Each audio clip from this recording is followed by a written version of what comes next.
बिस्मिल्लाहिर्रहमानिर्रहीम। Welcome back प्यारे बच्चों। अस्सलाम वालेकुम वरहमतुल्लाहि वबरकातुहू। वालेकुम अस्सलाम बेटा, जीते रहिए। जनाब अली, वालेकुम अस्सलाम। मेरे प्यारे बच्चों, मीटिंग जो मैं अभी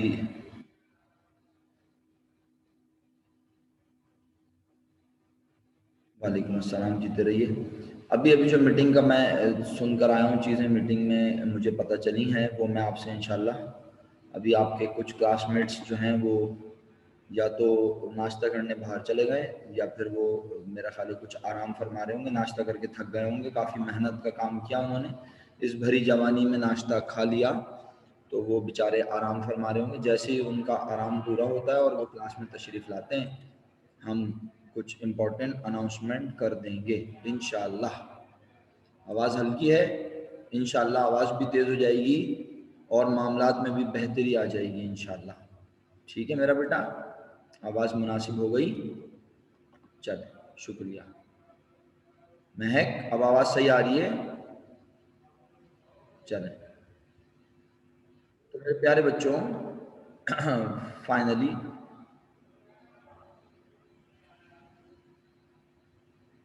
बढ़ी नहीं, बढ़ तो गई। अब और कितनी तेज़ आवाज़ चाहिए तुम्हें? और कितनी ज़ोर ज़ोर से बोलूँ भाई? गला ख़राब हो जाएगा मेरा। हल्की है बहुत बेटा, अपने अपने चेक करो स्पीकर्स वगैरह जो भी हैं। हाँ, खुद अपनी चीज़ों की सेटिंग आउट की हुई है, मुझे बोले यार ये हल्की हल्की आवाज़। अब भला बताओ, मैं चीख चीख के पढ़ाऊँगा क्या? जी जी बिल्कुल, आप शुक्रिया।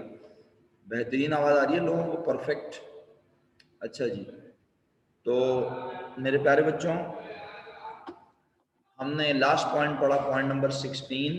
पॉइंट नंबर 16 में हमने देखा annual maintenance of plant and equipment, और उसके बाद फिर परचेज ऑफ ऑफिस फर्नीचर। मैंने पूछा बच्चों से, तो परचेज ऑफ ऑफिस फर्नीचर अल्हम्दुलिल्लाह मेजॉरिटी ने बताया कि ये कैपिटल एक्सपेंडिचर है।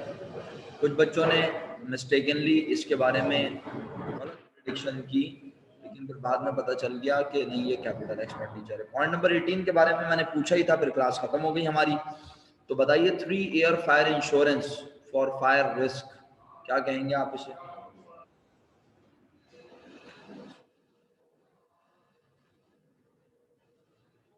3 year fire insurance for fire risk,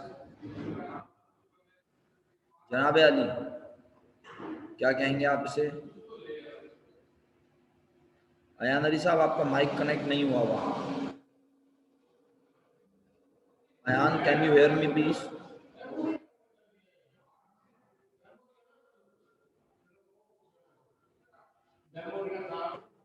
Ayan Ali, can you hear मी?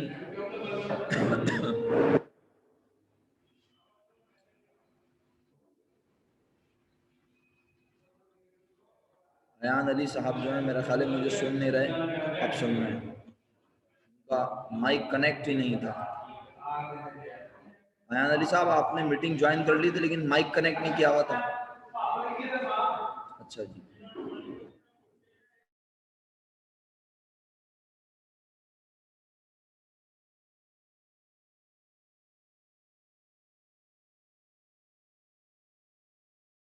अच्छा जी, मेजॉरिटी आप में से कहती है कि 3 ईयर फायर इंश्योरेंस जो है, फायर रिस्क के लिए जो पैसे दिए गए वो रेवेन्यू एक्सपेंडिचर है। मनाइल जहरा ने कैपिटल बोला है, आइए मनाइल जहरा से पूछते हैं, मनाइल क्यों ये कैपिटल एक्सपेंडिचर है? बेटा बताओ, शाबाश। सर मुझे ऐसा लगा कि पहले वो कैपिटल है, फिर मैंने रियलाइज़ किया कि नहीं ये रेवेन्यू होगा, तो मैंने आपको बाद में रेवेन्यू एक्सपेंडिचर लिख के भेज दिया था। ठीक है, इसका मतलब है आपको समझ में आ गया कि ये रेवेन्यू एक्सपेंडिचर है, क्योंकि हम पेमेंट कर चुके हैं 3 ईयर्स की। बेशक हमने 3 ईयर्स की पेमेंट की हो, हमने 1 ईयर की पेमेंट की हो, इससे कोई फ़र्क नहीं पड़ता। असल चीज़ ये है कि हम जो पेमेंट कर रहे हैं, क्या वो वंस इन अ लाइफ है? तो आपका जवाब होगा नो सर। नेसेसरी है बिल्कुल, रीज़नेबल है बिल्कुल, लेकिन वो वंस इन अ लाइफ वाला कॉन्सेप्ट नहीं है उसके अंदर। ठीक है मेरा बेटा? तो किसको आवाज़ का इशू आ रहा है भाई? अब्दुल मोहित साहब जी, रिकनेक्ट कर लें अगर आवाज़ का इशू आ रहा है।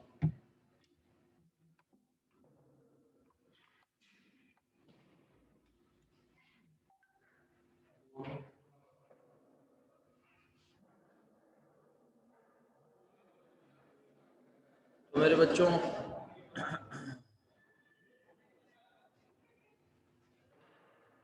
एक मिनट रुकिएगा बच्चों।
जी बच्चों,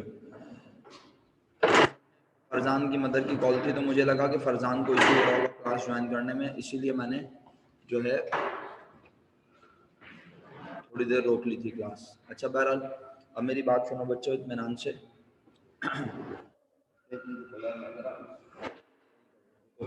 एक मिनट रुको।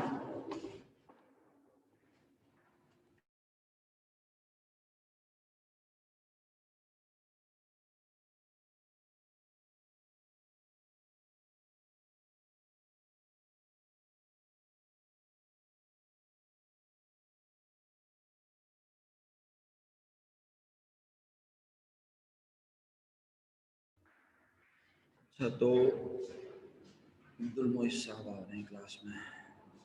जी बिल्कुल कर लिया भाई अब्दुल मोइस को एंटर। अच्छा प्यारे बच्चों, अब देखें बात ये है कि 3 ईयर फाइन इंश्योरेंस मेरा ख्याल है समझ आ गया। Cost of repainting a building के बारे में क्या ख्याल है? Cost of repainting a building के बारे में क्या ख्याल है आपका?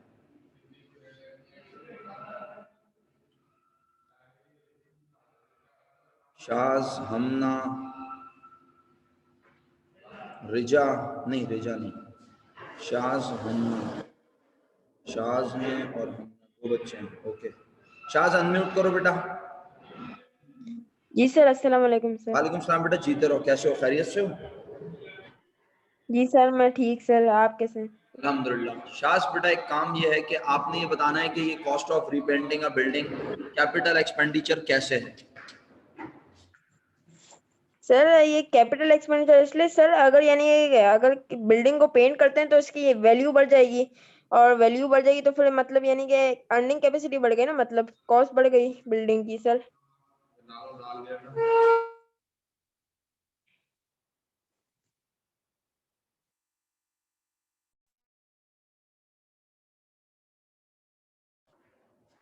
बेटा आप लोगों ने, मेजॉरिटी ने जो आंसर लिख के भेजा है, रिजा आपने तो कैपिटल एक्सपेंडिचर लिखा था। तो अब आप जो आर्गुमेंट दे रही हैं, आप जो लिख के नहीं बल्कि हमना ने भेजा था, रिजा ने तो सही भेजा था, रिजा ने तो सही भेजा था।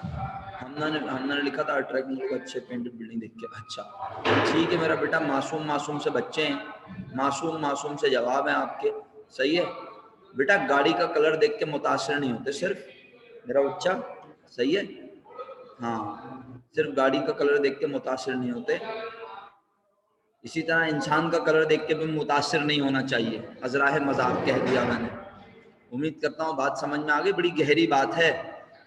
सिर्फ कलर ना देखें, सही है जी, बहुत सारी और भी चीजें देखी जाती हैं, सही है बेटा। हाँ पता चल रहा है कोई बहुत ही उम्र से बहुत ज्यादा उम्र का इंसान है ना, हाँ वो तो एक अलग ही है। जी जी मैंने पढ़ लिया फातिमा आपका कमेंट भैया, तो इत्मीनान से सुन लें मेरा जवाब। जी जी बिल्कुल मैंने पढ़ लिया। तो हाँ शास बता रहा हूँ ना बेटे, कलर करने से वैल्यू किसकी बढ़ रही है। बेटे अगर कलर ना करो ना तो बिल्डिंग की दीवारें वक्त के साथ साथ जितना अरसा सोचा है उतना अरसा भी ना चलेंगी। तो कलर जो होता है ना, रीपेंटिंग अ बिल्डिंग जो होती है ना मेरे भाई मेरे दोस्त, वो मेंटेनेंस की कैटेगरी में आती है। पहले तुम ये सोच लो, अच्छा अब तुमने अपनी अकल से बहुत अच्छे कमेंट्स दिए, बहुत अच्छा तुमने एक्सप्लेन किया, तुमने सबसे पहले तो इसको एग्जिस्टिंग एसेट समझा, जबरदस्त।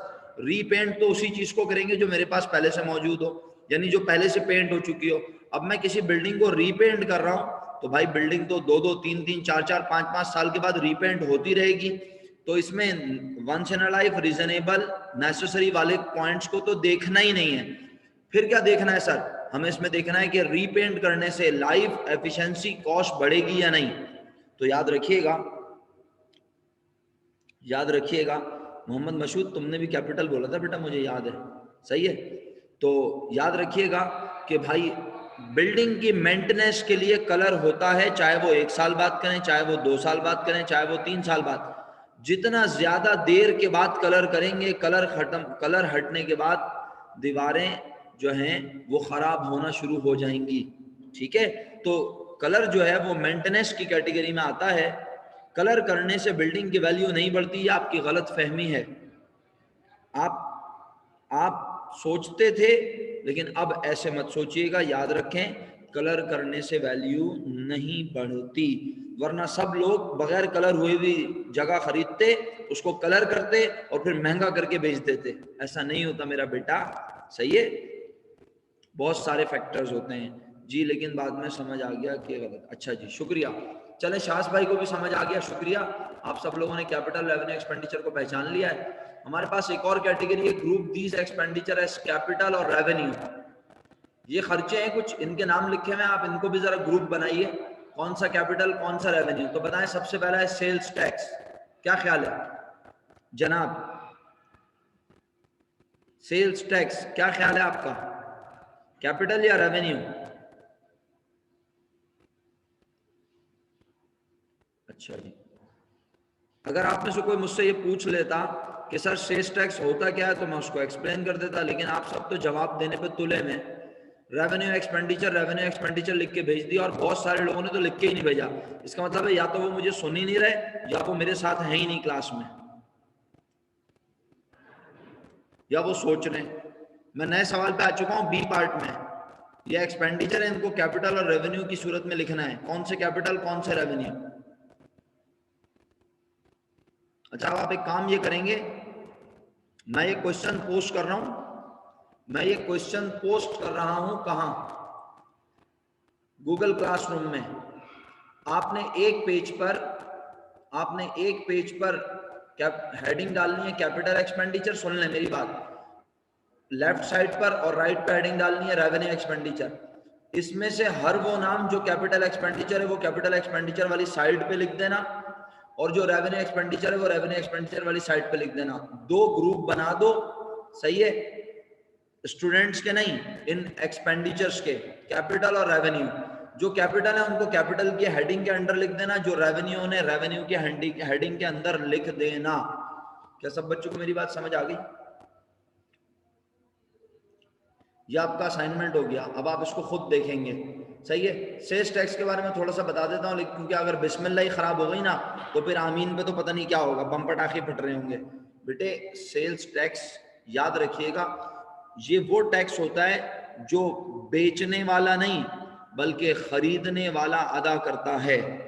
ये होमवर्क है और ये आज ही करना है, और मैं अभी इसको इंशाल्लाह क्लास के बाद पोस्ट कर रहा हूँ, सही है। सेल्स टैक्स फिक्स एसेट नहीं होता, सुन लो तनीषा इत्मीनान से। सेल्स टैक्स होता तो आमतौर पे हमारा खर्चा है, लेकिन हम इस खर्चे को फौरन खर्चा नहीं मानते, क्योंकि ये खर्चा होता कैसे है। जब हम कोई मशीन खरीदते हैं तो हुकूमत ने मशीन बेचने वाले को कहा है कि जो शख्स ये मशीन खरीदेगा आप उससे टैक्स लेंगे। जैसे इनडायरेक्ट टैक्स होता है, लेकिन हमारे सिलेबस का ये पार्ट नहीं है कि मैं आपको इनडायरेक्ट टैक्स बताऊं क्या होते हैं, लेकिन बहरहाल आपने देखा, आपने शेयर किया, बहुत शुक्रिया। Sales tax is a type of indirect tax, लेकिन मैंने कहा ना ये हमारे लिए इंपॉर्टेंट नहीं है कि ये डायरेक्ट है या इनडायरेक्ट। इंपॉर्टेंट ये है कि हम जब कोई चीज खरीदते हैं और सेलर हमें कहता है कि ये चीज है तो 5 लाख की, लेकिन गवर्नमेंट का टैक्स लगाने के बाद अब ये 5.5 लाख रुपए की है, जैसे आप में से बहुत सारे लोग जाके जब किसी अच्छी ब्रांड्स पर कुछ खाते पीते हैं, शॉपिंग्स करते हैं, तो वहां पर आपको देखा है आपने कि जब बिल आता है तो बिल में कुछ टैक्स ऐड हुआ हुआ होता है। क्यों? क्योंकि हुकूमत ने उन बिजनेसेस को पाबंद किया है कि भाई जब आप अपना पिज्जा सोल्ड आउट करें, जब आप अपनी प्रोडक्ट को सोल्ड आउट करें, जब आप अपना खाना सोल्ड आउट करें, तो आप उसमें टैक्स लेंगे खाने वाले से। ये मैं बहुत आसान लफ्जों में बात कर रहा था। भैया तलाल छोड़ो ना, 13%, 14%, 15%, ये हमारा है ही नहीं ना टॉपिक, क्यों इस पे जा रहे हो? जो मैं समझा रहा हूँ वो समझ लो। फिर फातिमा तुम भी 13% लिख के भेज रही हो, फायदा क्या? फजूल की बात है ना ये। 13 है, 14 है, 15 है, मेरे से कंसर्न ही नहीं है ना। मैं तो ये समझा रहा हूँ what is GST. GST is general sales tax. क्या होता है? सेल करने वाला अपनी प्रोडक्ट की सेलिंग प्राइस में ये अमाउंट ऐड करके बेचता है, और जब वो ये पैसे लेता है तो वो ये हुकूमत के पास जमा करवाता है, स्टेट बैंक के पास ये जमा करवाता है जो अमाउंट उसने ली होती है खरीदने वाले से। समरी ये है, जो मशीन 5.5 लाख रुपए की थी, मुझे टैक्स के साथ वो 5,80,000 रुपए की पड़ी। 80,000 रुपए मैंने टैक्स दिया उस मशीन पर। ये जो हमने 80,000 रुपए टैक्स दिया, ये सेल्स टैक्स कहलाता है। मुझे पता है कि जो मैं मशीन खरीदने जा रहा हूँ उस पर हुकूमत टैक्स लगाती है। मुझे पता है कि जो गाड़ी मैं बाहर से मंगवाने जा रहा हूँ उस पर इंपोर्ट ड्यूटी लगेगी। तो इंपोर्ट ड्यूटी लगना जरूरी है, जिंदगी में एक बार लगेगी, जहन इसके लिए तैयार। गाड़ी के ऊपर सेल्स टैक्स एक बार लगेगा, जरूरी है, कानून कहता है ना मुल्क का। जहन इसके लिए तैयार है, जिंदगी में एक बार सेल्स टैक्स दिया जाएगा उस चीज पर।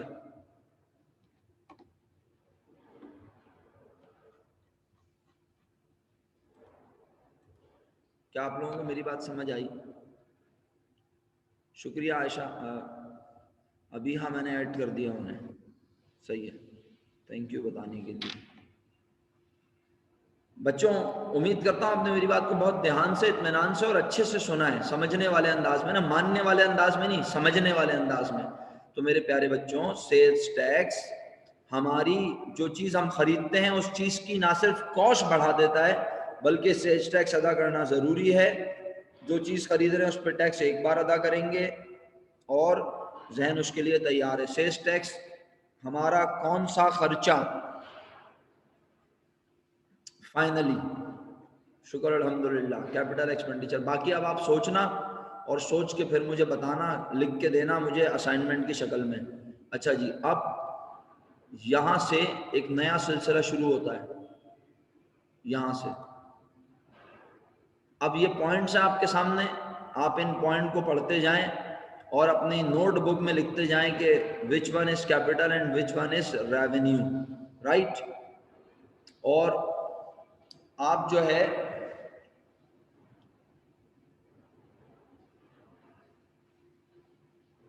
ये डिसाइड करें। उस इतनी देर में आपको कुछ इंपॉर्टेंट बातें बताता हूं, सही है? इतनी देर आप ये डिसाइड करें, यानी आप इस पे मेहनत शुरू कर दें। Wages paid on the purchase of goods, carriage paid on the goods purchase, आप इनके बारे में सोचना शुरू कर दें, ठीक है?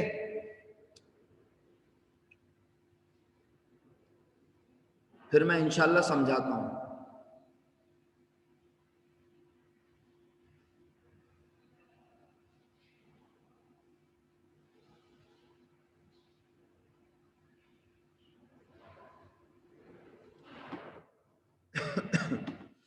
अच्छा जी, अब मैं चंद इम्पॉर्टेंट गुजारिशात आपकी खिदमत में रखूँगा। आप अपना काम बड़े पुरसुकून अंदाज में ना सिर्फ कर रहे हैं बल्कि मुझे सुन भी रहे हैं, ठीक है जी? तलाल बिन आमिर साहब, ये क्वेश्चन मैं अभी चंद लम्हात में गूगल क्लासरूम पे पोस्ट कर दूंगा। ये क्वेश्चन है, आपको ग्रुपिंग करनी है, 2 ग्रुप बना लीजिएगा, लेफ्ट और राइट। जो खर्चा आपको कैपिटल लगे वो कैपिटल में लिख दीजिएगा, जो रेवेन्यू लगे वो रेवेन्यू में। और प्लीज व्हाट्सएप पे ये सवाल आपस में एक साथ डिस्कस मत कीजिएगा, कोई फायदा नहीं है। अगर आपकी थॉट मुझ तक ना पहुंचे तो बेकार है ऐसी थॉट। अगर आप पूरी क्लास के जैसा काम करके दे रहे हैं, जैसा सब व्हाट्सएप पे करके एक दूसरे से शेयर करेंगे, कोई फायदा नहीं है। यकीन करें, आप हमें तो धोखा दे रहे हैं, लेकिन अब धोखा दही खत्म होने वाली है। चलिए, जरा जरूरी ऐलान समात फरमाइए। जैसे कि कुछ लोगों के नाम तो मैं पहले से ले लूं, उनके लिए तो मैं जरूरी समझता हूं ये नाम लेना। जैसे कि एक है फातिमा जहरा, अभी क्लास में, अभी के लिहाज से बोल रहा हूं, अभी जुनैद नईम, मोहम्मद ताहा नदीम, और इसके अलावा बाकी सारे सब लोग मुझे प्रॉपर नजर आते हैं। ये 3 लोगों के नाम लिए मैंने। और क्यों लिए? क्योंकि मुझे ऐसा लग रहा है कि आप 3 लोगों के कैमरे कनेक्ट नहीं हुए हुए क्लास के साथ। सही बोल रहा हूं ना? अगर आप कंप्यूटर से क्लास ले रहे हैं तो यस पीसी पे है ना आप, तो इसलिए आपका कैमरा कनेक्ट नहीं है। अब सुन ले मेरी बात। आप लोग अपना ये मार्किंग कर रहे हैं भाई, आप लोग कैसे मार्किंग कर रहे हैं? मैंने तो ये हटा दिया, आप बोल भी नहीं रहा कोई सर वो ले आए स्क्रीन, सारे ऐसे बैठे होते हैं, सुन समझ से बाहर है। जी जी सर, अभी आपके सामने स्क्रीन नजर आ रही है। Point number 1 wages paid on the purchase of goods नजर आ गया। सर अब आप डिसाइड करें, स्क्रीनशॉट ले लिया, वेरी गुड। अब डिसाइड करें which one is capital expenditure, which one is revenue. और अब मेरी बात भी सुन लें साथ साथ, बहुत गौर से। इतनी इंपॉर्टेंट बातें करने जा रहा हूं और ये बातें आपके क्लास टीचर भी आपसे कर लेंगी। पहली मोस्ट इंपॉर्टेंट न्यूज देने जा रहा हूं, अभी तक आपको न्यूज नहीं मिली है, मैं दे रहा हूं आपको ये। अब आपके लिए ये न्यूज अच्छी है या बुरी आप डिसाइड करेंगे। 25 जनवरी से 25 जनवरी से मिड स्टार्ट हो रहे हैं। सर फिजिकल होंगे या ऑनलाइन? चाहे ऑनलाइन हो चाहे फिजिकल, 25 तारीख से पेपर स्टार्ट हो रहे हैं। माज जाहिद, अभी तुम इंशाल्लाह बोलना भूल जाओगे ऑनलाइन पे भी। मेरा बेटा ये जो तुमने इंशाल्लाह ऑनलाइन बोला है ना, अभी तुम ये भी बोलना भूल जाओगे। अच्छा मजे की बात है, मुझे लगता नहीं कि तुम ऐसे बच्चे हो, तुम अच्छे बच्चे हो और तुम पढ़ते हो और मेरे पास भी पढ़ते हो माशाल्लाह। तो मेरा नहीं ख्याल कि तुम्हें ऑनलाइन या फिजिकल से फर्क पड़ने वाला है। सही है, वो तो मुझे पता है, तुम अजराह मजाक कह रहे हो, तफरीहन, है ना? ऐसा ही है ना मास, तफरीहन बोल रहे हो ना मेरा बेटा तुम कि इंशाल्लाह ऑनलाइन होंगे। बेटा ऑनलाइन हुए तो भी और अगर फिजिकल हुए तो भी आप अपने पास एक लिस्ट बना लें। मेक श्योर कर लें कि आपके पास डेटा कनेक्शन होगा, आपका मोबाइल चार्ज होगा, आपके घर में जनरेटर है तो जनरेटर ऑन होगा, अगर चार्ज नहीं हुआ तो चार्ज कर लेंगे आप साथ साथ। जैसे ही इंटरनेट डिस्कनेक्ट होगा आप मोबाइल से डेटा से कनेक्ट हो जाएंगे। और आपका कैमरा कुछ इस तरह से खुला हुआ होगा कि आप प्रॉपर बैठे हुए नजर आ रहे होंगे, बिल्कुल प्रॉपर बैठे हुए नजर आ रहे होंगे कि आप बैठे हुए हैं और पेपर दे रहे हैं। और कैमरा कांस्टेंट नहीं होगा, रुका हुआ नहीं होगा, कैमरा रुक रहा होगा या कोई भी ऐसे मामलात हुए। ये सब प्लान मैं किस वक्त के लिए बता रहा हूं? अगर पेपर ऑनलाइन हुए तो मैं आपको यकीन दिला रहा हूं कि पेपर ऑनलाइन नहीं होंगे, पेपर फिजिकल होंगे। अब अगर ऑनलाइन भी हुए सर 25 जनवरी 2021 से मिड टर्म इंशाल्लाह स्टार्ट होने जा रहे हैं और फिजिकल या ऑनलाइन किसी भी तरह होंगे, स्टार्ट हो जाएंगे। आप लोगों से रिक्वेस्ट ये है कि अगर ये फिजिकल हुए तो फिर आपको पता चल जाएगा पेपर होते कैसे हैं, वो आप यहाँ तशरीफ लाएंगे, आप पेपर देंगे, आपको अंदाजा हो जाएगा। मेरे बताने का सबसे जरूरी मकसद क्या है? डराना नहीं। मेरे बताने का सबसे जरूरी मकसद ये है कि बेटा तैयारी कर लो, मेरा बच्चा, सुन लिया? तैयारी कर लो। अच्छा, तुम्हारा एक SLO रह गया अगर मैं गलत ना हूं, SLO 4 1 और 2 के MCQs तुम लोगों ने बना दिए। बहुत सारे बच्चों ने MCQs नहीं बनाए। जिन्होंने नहीं बनाए उनके नाम हमारे पास महफूज हैं। सही है, रिजल्ट आ जाए फिर दोबारा तुम्हारे पेरेंट्स को तकलीफ देंगे और बुलाएंगे और बताएंगे कि भाई हमने तो हर तरह से इनको कोशिश की पढ़ाने की। एक कमिंग सैटरडे को PTM हो रही है और उसके बाद मिड टर्म के बाद एक पीटीएम होगी खतरनाक, जिसमें मैं कॉल करूंगा पेरेंट्स को और बुलाऊंगा 1-on-1। तैयार हो जाएं ज़हनी तौर पर। अगर आपका अकाउंटिंग का पेपर फिजिकल होगा तो भी, और अगर आपका पेपर ऑनलाइन हुआ तो भी। पीटीएम ऑनलाइन है, सैटरडे को जो होगी उसका शेड्यूल मिल जाएगा, वो पता चल जाएगा आपको। लेकिन मैं बात कर रहा हूं इस वक्त 25 जनवरी 2021। बहुत जबरदस्त तैयारी कर लें। जी अमन, मैंने कहा ना पता चल जाएगा आपको, परेशान नहीं हो। पीटीएम के बारे में आपकी क्लास टीचर बता देंगी। आप अकाउंट कौन सा पेपर पहला होगा अभी कुछ नहीं पता, लेकिन जो भी पेपर होगा आप अपने पेपर्स की बेहतरीन तैयारी करें। कोई एक्सक्यूज नहीं सुनूंगा, कुछ नहीं सुनूंगा। कोई अगर ऑनलाइन पेपर हुआ और अगर आपका कैमरा ऑन नहीं हुआ, कैमरा नहीं चला, कैमरा खराब हो गया, तो याद रखिएगा कि आपके 0 मार्क्स होंगे।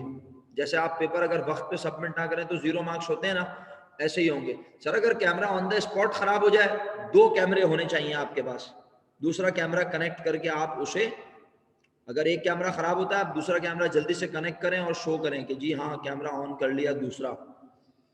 तो जिस तरह आप पेपर देने जाते हैं तो 2 कैलकुलेटर लेके जाते हैं ना अच्छे बच्चे, या नहीं? 2 पेंसिल लेके जाते हैं, 2 पेन लेके जाते हैं, 2 इरेजर, 2 शार्पनर। कुछ बच्चे बोलेंगे सर हम लेके नहीं जाते। आप नहीं लेके जाते तो मेरा कसूर नहीं है, जो पढ़ने वाले होते हैं वही लेके जाते हैं, हर किसी की बात थोड़ी हो रही है।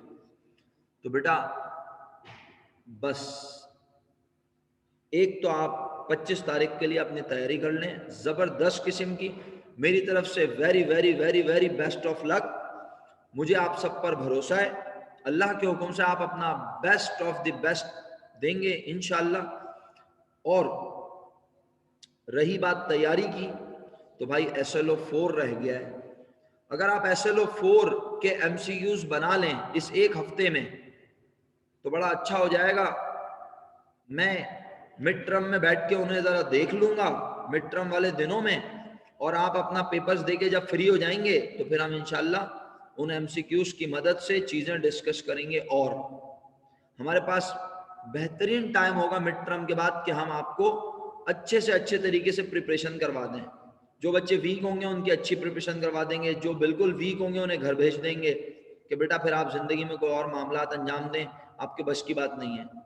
तो बस उम्मीद यही है कि सब लोग चाहते हैं पढ़ना, हम भी चाहते हैं पढ़ाना। तो मैं पूरी उम्मीद से कह रहा हूँ ये बात, पूरे भरोसे से, अल्लाह ने चाहा आप सब बहुत अच्छे से परफॉर्म करेंगे।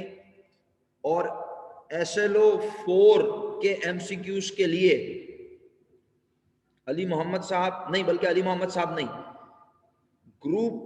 ग्रुप लीडर्स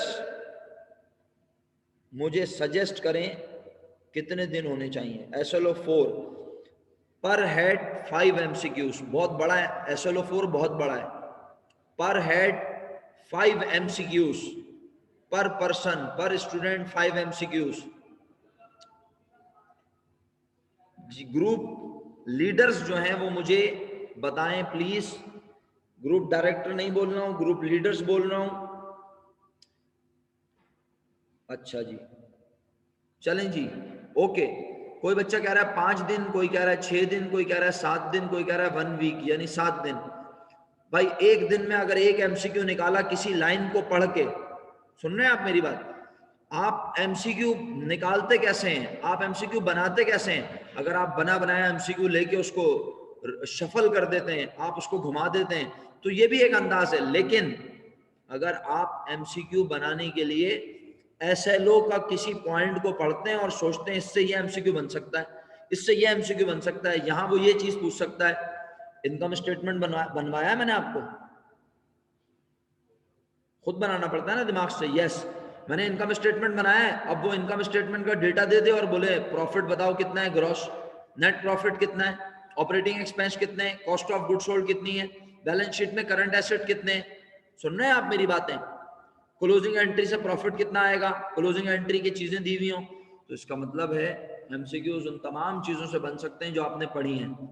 लास्ट 6 मिनट्स हैं, सही है। आज एक असाइनमेंट भी दे दिया तो फिर तय ये हुआ, आज है 12 जनवरी,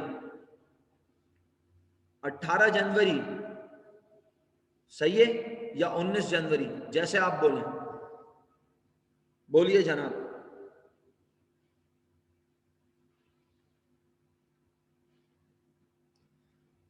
19 जनवरी ठीक है। अच्छा शाह साहब, सर आपकी बात मैं दूसरों तक पहुंचाता हूं और फिर ये खुद आपको बताएंगे कि मैं सही हूं या आप सही हैं। शाह साहब कह रहे हैं सर अगर ये SLO 4 का काम मिड टर्म के बाद हो तो ज्यादा अच्छा होगा।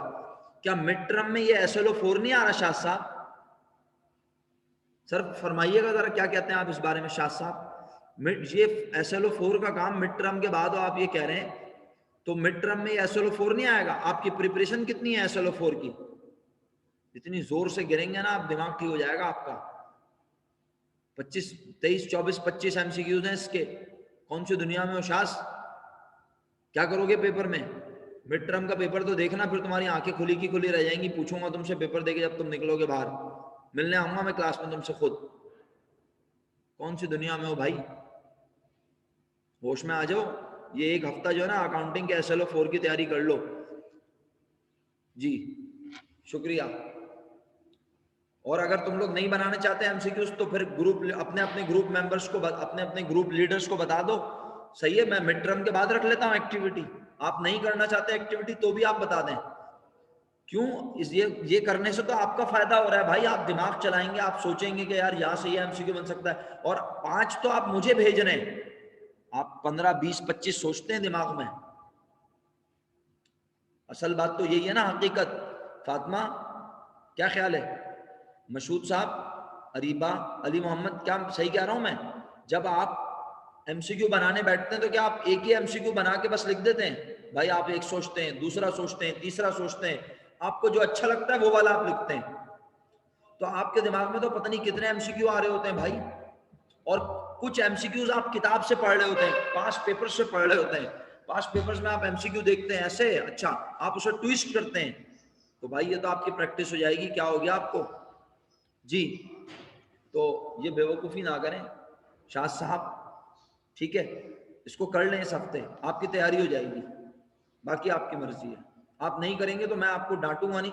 लेकिन देखें सर, वो तमाम बच्चे जिन्होंने एक भी MCQ बना के नहीं दिया, लेकिन वो मेरे पेपर में 80% से ज्यादा स्कोर लाते हैं। कितना? 80% से ज्यादा। तो मैं उनके पेरेंट्स को कोई शिकवा शिकायत नहीं करूंगा। चलें 80 नहीं, 75% से ज्यादा लाते हैं, मैं कोई कंप्लेन नहीं करूंगा। आपने एक भी MCQ बना के नहीं दिया अपने ग्रुप लीडर को, कोई शिकवा नहीं है आपसे, कोई शिकायत नहीं है, सही है। लेकिन अगर आपके 75% से कम मार्क्स हुए और आपने MCQs भी बना के अगर नहीं दिए हुए होंगे तो बेटा बख्शूंगा नहीं, फिर मैं याद रखना। बेटा 65 मार्क्स का है, 100 मार्क्स का पेपर है, 65 MCQs हैं अकाउंटिंग के, बिल्कुल फाइनल पेपर की तरह आ रहा है आपका। SLO 1, SLO 2 और SLO 4 कवर होंगे। 100 मार्क्स का पेपर है, 65 MCQs होंगे, और कितना टाइम होगा? 100 मिनट्स। 1.5 1.6 के करीब होंगे मार्क्स। 1.6 होंगे, डिवाइड करके देख लो, 100 डिवाइड बाय 65, 1 पॉइंट कुछ आ रहा है, सही है। और कोई सवाल? 2 मिनट रह गए अब। कोई सवाल है फर्दर, पूछना है कुछ? तो अल्लाह के हुक्म से आप लोग तैयारी शुरू कर रहे हैं जी। 65 MCQs होंगे, और कितने कितने MCQ होंगे ये भी बता दूं? कितने कितने MCQ होंगे ये भी बता दूं? फर्स्ट SLO से नोट कर लें अपने पास अगर करना चाहें तो। फर्स्ट SLO से 9-8 MCQ होंगे जनाब। एक मिनट रुकिएगा। फर्स्ट SLO से होंगे भाई, कहाँ चले गए? हाँ जी, बिल्कुल सही कह रहे हैं। फर्स्ट SLO से 18 कहा, दूसरे से 24 और तीसरे से 23, 23, सही है। और मजीद बताऊं?